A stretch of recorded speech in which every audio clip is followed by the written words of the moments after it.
Now joining me to discuss this further is team lead at Edu Planner Oriyomi Ogunwale. Thank you for your time, Mr. Ogunwale. Now, the Nigerian Education Loan Fund said it has over 9.5 million visits and 6,000 applications in a week. Now, what factor do you think contributed to this high level of interest?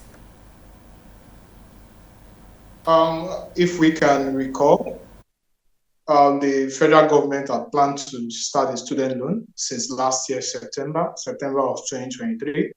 And the student loan is starting just on 1 year anniversary of President Bola Ahmed Tinubu. And that means that there has been a lot of expectations.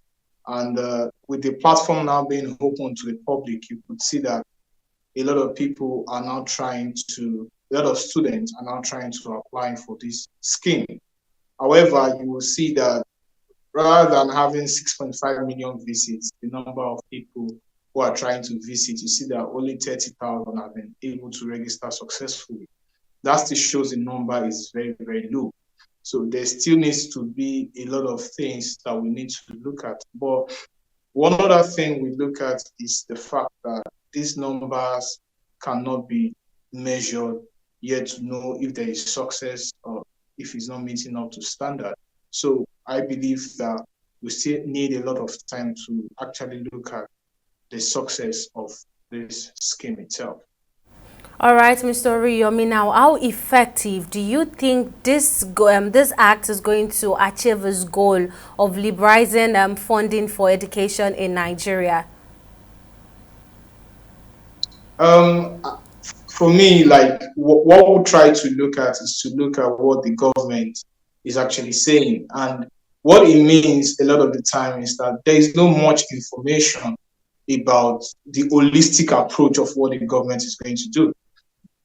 Before now, what stakeholders have been looking forward to is to look at when the website will launch. But before the website is launching, there has not been clarity on this is the total amount that will be expended on the student loan scheme itself.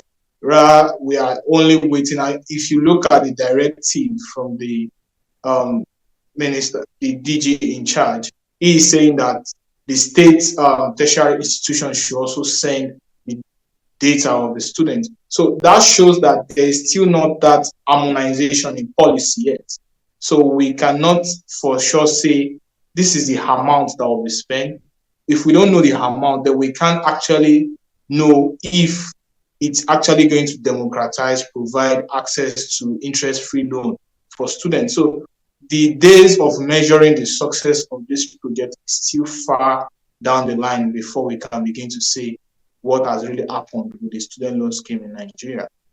All right, thank you for lending in your thought, Mr. Ogunwale. We hope to see progress with this act in the education sector.